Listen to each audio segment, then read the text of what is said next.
বন্ধুরা, আজকে একটা নতুন ধরনের ডিম রান্না দেখাচ্ছি। অবশ্য আপনারা অনেকেই করেন। এটা হলো, নামটা হলো ডিমের পেঁয়াজ পোস্ত। কাজে নামটাতেই বোঝা যাচ্ছে কী করবো। তো আমি পেঁয়াজটা মোটামুটি ভাজতে দিয়ে দিয়েছি। এই পেঁয়াজটা না বেশি লাল হবে না। আর এর মধ্যে একটা ব্যাপার হলো, আমরা যেরকম ডিম রান্নায় আদা রসুন দিই, এটাতে কিন্তু আদা পড়বে না, এটাতে শুধু রসুন যাবে। এই যে রসুন একটু বেশি পরিমাণে রসুনটা যাবে। রসুনটাও খুব বেশি কিন্তু ভাজা হবে না, একটু হালকা। তার সাথে আপনারা এবার টমেটো সেদ্ধ করে সেটা জুস বানিয়েও দিতে পারেন, কেউ কেচাপও দিতে পারেন, কেউ আবার সসও দিতে পারেন। আমি এখানে সস ব্যবহার করছি। একটা কাঁচা লঙ্কা দিচ্ছি, আপনারা আপনাদের ঝাল মতো দেবেন। আমাদের এই একটাই আমাদের খাওয়া হবে না, কারণ ঝাল কম খাই, আপনারা সবাই জেনে গেছেন। এর মধ্যে আচ্ছা, আদা যাচ্ছে না এর মধ্যে। এবার আমি দিয়ে দিচ্ছি পোস্তটা। ওকে, এটা পাতলা কেন হচ্ছে বলে দিই, এর মধ্যে মিক্সি ধোয়া জলটাও আছে। এবার একদম বেশি কোনো খাটনি নেই, খুব সহজে রান্না হয়, কিন্তু খেতে ভীষণ ভালো লাগে। এর মধ্যে আমি আমার সসটা দিয়ে দিয়েছি, টমেটোর সসটা।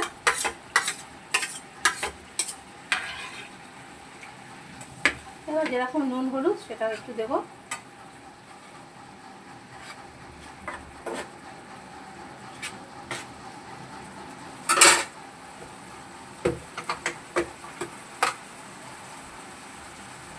আমাদের লবণটা হলো লাল, কেন আমরা সন্দক লবণ খাই।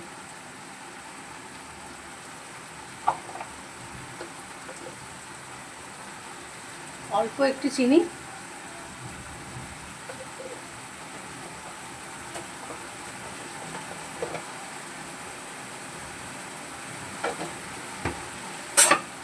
রান্নাটা কিন্তু মোটামুটি হয়ে গেছে জানি। এত তাড়াতাড়ি হয় রান্নাটা, খেতে ভীষণ ভালো হয়। আমার রিকোয়েস্ট থাকলো আপনারা কিন্তু এই রান্নাটা করবেন, বাড়িতে আপনাদের ভালো লাগবে।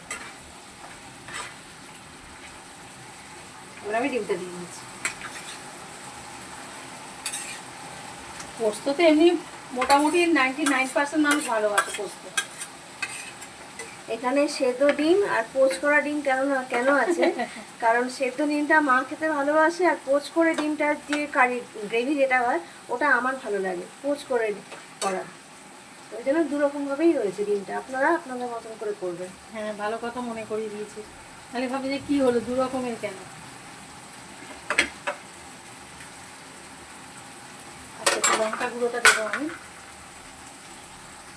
এই যে বন্ধুরা, আমি একটু লঙ্কা গুঁড়ো দিয়েছি।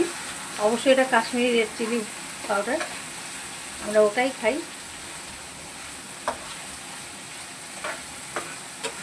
কালারটাও খুব সুন্দর এসছে, দারুণ লাগছে।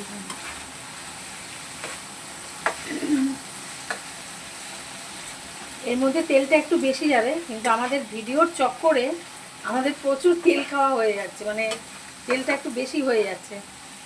আজকে একটু কম দিলাম, কিন্তু তাও কম নয়। এগুলো মোটামুটি রান্না। আপনারা এর ওপর দিয়ে কিন্তু ধনেপাতা পুদিনা পাতা দিতে পারেন, আমি দিলাম না, আপনারা দিতে পারেন। যেমন কাঁচা লঙ্কাটা আপনারা দেবেন আপনাদের স্বাদ মতো। আমরা একদম মোটেও ঝাল খাই না, যার জন্য ব্যাপারটা ঠিক এইরকম হবে দেখতে। আমি প্লেটে নামিয়ে দেখাচ্ছি আপনাদেরকে। রান্নাটা কিন্তু আমার হয়ে গেছে।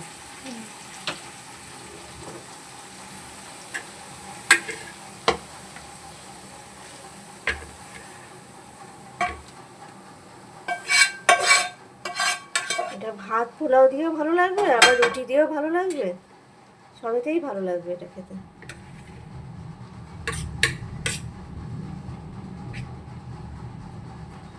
একটু সুন্দর করিয়ে দিই।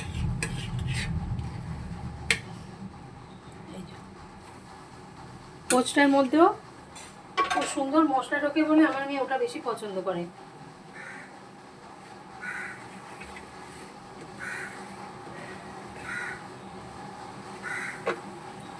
এই হলো মূল রান্নাটা। আপনারা করবেন, বানাবেন, খেয়ে কেমন লাগলো অবশ্যই আমাকে কমেন্টসে জানাবেন।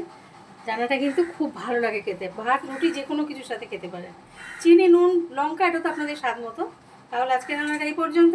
Thank you.